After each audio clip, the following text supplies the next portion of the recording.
है कि महिलाओं के बिना, कि नारी शक्ति के बिना ये सरकारें नहीं बन सकती हैं। इसीलिए आज आप नारी शक्ति की बातें दोहरा रहे हैं।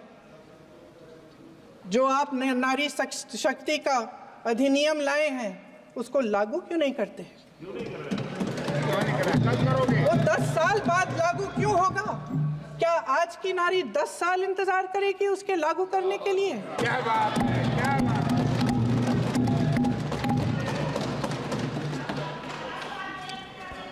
आज संसद में बैठे हुए सत्ता पक्ष के मेरे साथी ज्यादा से ज्यादा अतीत की बातें करते हैं।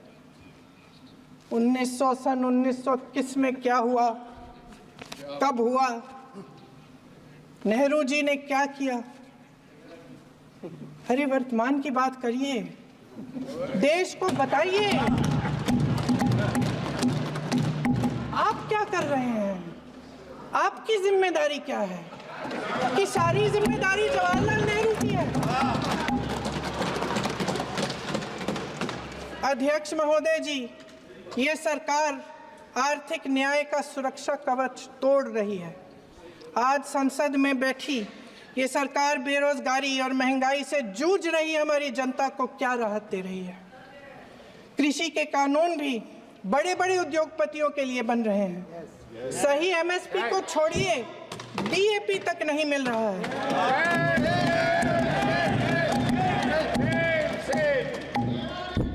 वायनाड से लेकर ललितपुर तक इस देश का किसान रो रहा है। आपदा आती है तो उसको कोई राहत नहीं मिलती। भगवान भरोसे है आज इस देश का किसान, उसको छोड़ दिया गया है। आज हिमाचल में देखिए, जितने भी कानून बने हैं वो सब बड़े बड़े उद्योगपतियों के लिए बन रहे हैं। हिमाचल में जो सेब उगता था उसके जो छोटे छोटे किसान हैं वह रो रहे हैं, क्योंकि एक व्यक्ति के लिए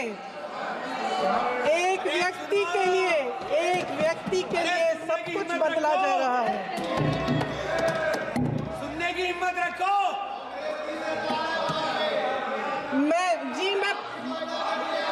अध्यक्ष महोदय जी,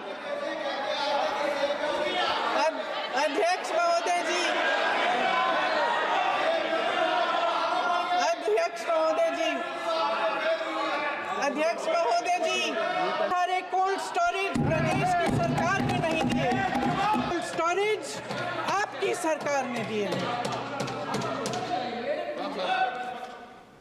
देश देख रहा है कि एक व्यक्ति को बचाने के लिए 142 करोड़ देश की जनता को नकारा जा रहा है। सारे बिजनेस, सारे संसाधन, सारी दौलत, सारे मौके एक ही व्यक्ति को सौंपे जा रहे हैं।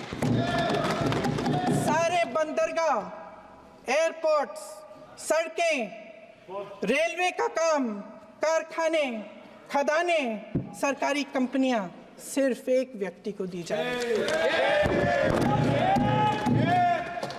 जनता के मन में हमेशा ये विश्वास होता था कि अगर कुछ नहीं है तो संविधान हमारी सुरक्षा करेगा, मगर आज आम लोगों के बीच ये धारणा बनती चली जा रही है कि सरकार सिर्फ मुनाफे के लिए चल रही है। देश में बहुत तेजी से गैर बराबरी बढ़ रही है। जो गरीब है वो और गरीब हो रहा है, जो अमीर है वो और अमीर हो रहा है। इस सरकार ने आर्थिक न्याय की भी सुरक्षा कवच तोड़ दिया है। राजनीतिक न्याय की जब बात होती है, मेरे सत्ता पक्ष के साथी आज खड़े हुए और तमाम गिनती करने लग गए कि ऐसा हुआ वैसा हुआ, 1975 में जो हुआ। तो सीख लीजिए ना, आप भी सीख लीजिए। आप भी अपनी गलतियों के लिए माफी मांग लीजिए। आप भी बैलेट पे चुनाव कर लीजिए। दूध का दूध, पानी का पानी हो जाएगा। आप राजनीतिक न्याय की बात करते हैं, सरकारों को पैसों के बल पर गिरा देते हैं।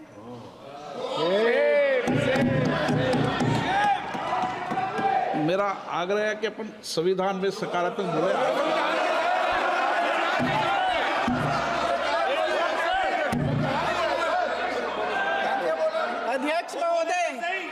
अध्यक्ष महोदय, सत्ता पक्ष के हमारे साथी ने एक उदाहरण दिया उत्तर प्रदेश की सरकार का, तो मैं भी एक उदाहरण दे देती हूँ महाराष्ट्र की सरकार का।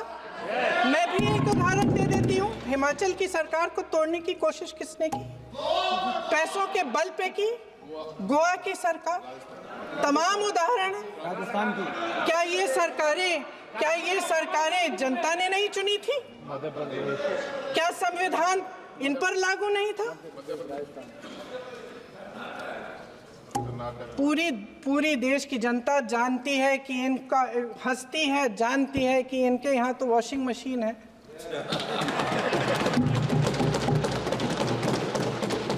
जो यहाँ से वहाँ जाता है वो धुल जाता है। इस तरफ दाग, उस तरफ स्वच्छता।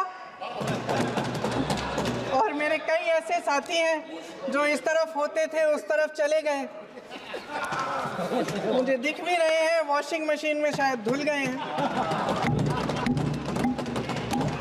अध्यक्ष महोदय, जहां भाईचारा और अपनापन होता था, जहां हमारे संविधान ने एकता का सुरक्षा कवच दिया था, वहां शक और घृणा के बीज बोए जा रहे हैं। एकता का सुरक्षा कवच तोड़ा जा रहा है। प्रधानमंत्री जी यहाँ सदन में संविधान की किताब को यूं माथे से लगाते हैं, लेकिन संभल में, हाथरस में, मणिपुर में जब न्याय की गुहार आती है, उठती है, तो उनके माथे पे शिकन तक नहीं आता।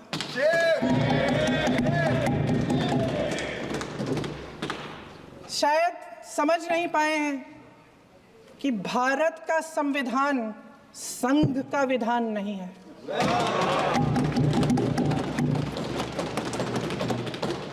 भारत के संविधान ने हमें एकता दी, हमें आपसी प्रेम दिया।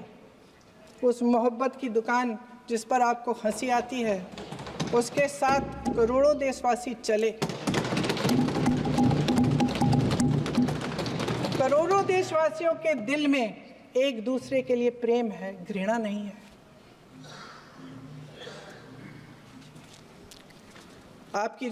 इनकी जो विभाजनकारी नीतियां हैं, उसका नतीजा हम रोज देखते हैं।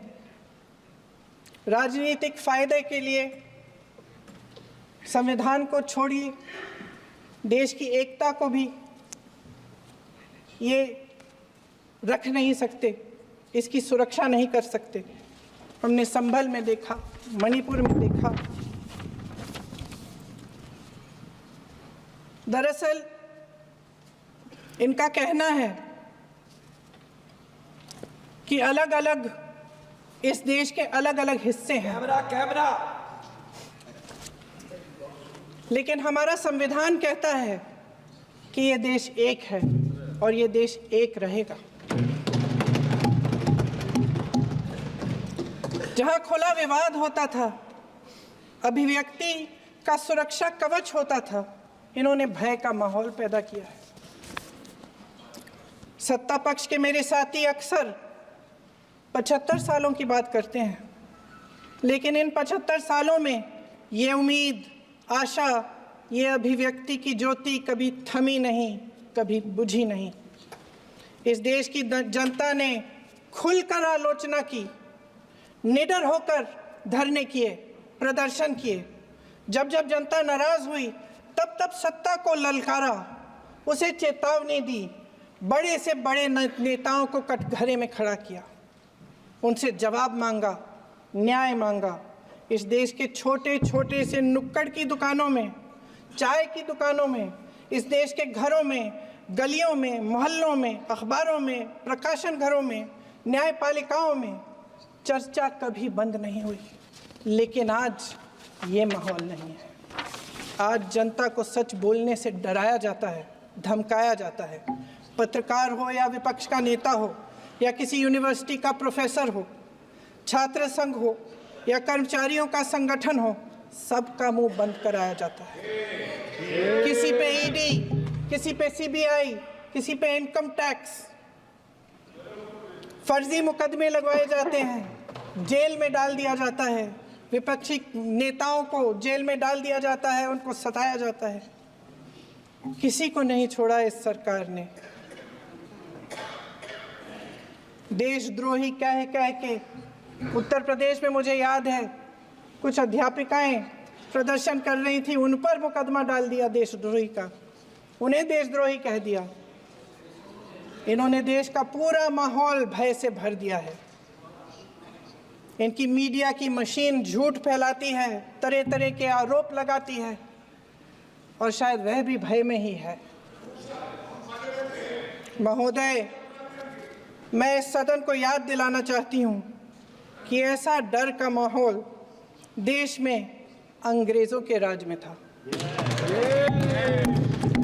जब इस तरफ बैठे हुए गांधी की विचारधारा वाले लोग आज़ादी की लड़ाई लड़ रहे थे और उस तरफ वाली विचारधारा वाले लोग भय में रहकर अंग्रेजों के साथ साठगांठ कर रहे थे। लेकिन अध्यक्ष महोदय, भय का भी अपना स्वभाव होता है। भय फैलाने वाले हमेशा भय का खुद शिकार बन जाते हैं। ये प्रकृति का नियम है। आज इनकी भी यही हालत हो गई है। भय फैलाने के इतने आदी हो गए हैं कि खुद भय में रहने वाले हैं। चर्चा से डरते हैं, आलोचना से घबराते हैं। कई दिनों से हम मांग रहे हैं कि चर्चा करिए, लेकिन चर्चा करने की हिम्मत ही नहीं है।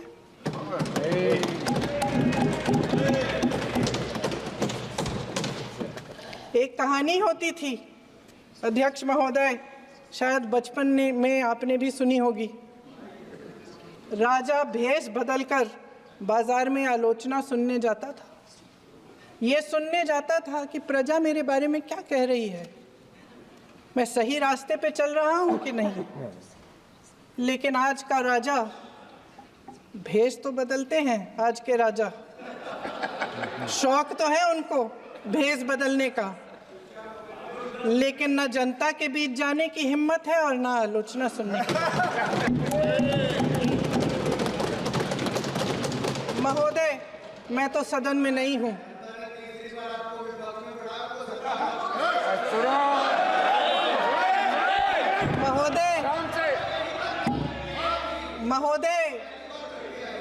महोदय, जनता में बहुत विवेक है, ये सही है।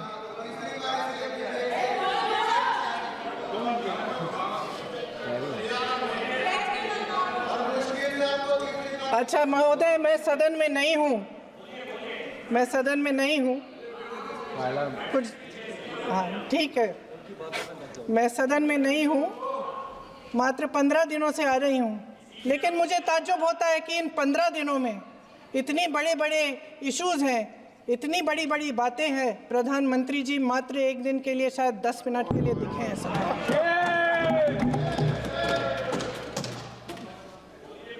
बात यह है अध्यक्ष महोदय जी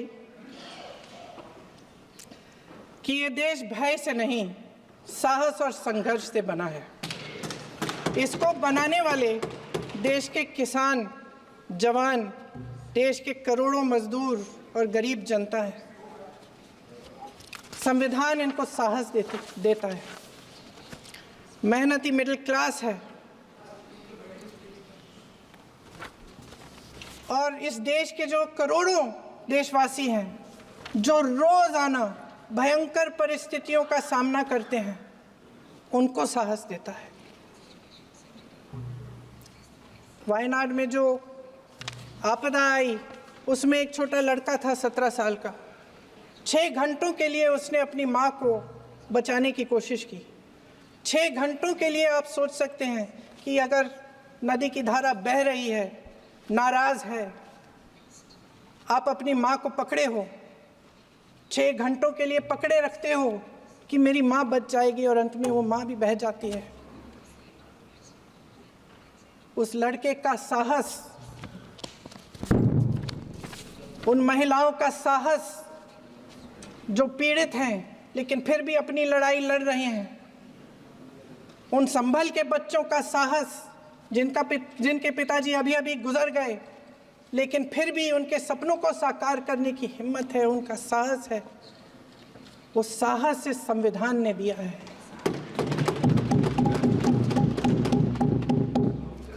वो आत्मविश्वास इस संविधान ने दिया है। ये देश भय से नहीं चल सकता, ये देश साहस से ही चलेगा। भय की भी सीमा होती है और जब वो सीमा पार हो जाती है, जब किसी को इतना दबाया जाता है कि उसको लगने लगता है कि अब मेरे पास खोने के लिए कुछ नहीं है, तब उसमें एक ऐसी शक्ति पैदा होती है जिसके सामने कोई कायर खड़ा नहीं हो सकता। ये देश कायरों के हाथों में ज़्यादा देर तक कभी नहीं रहा है। ये देश उठेगा, ये देश लड़ेगा, सत्य मांगेगा, सत्यमेव जयते।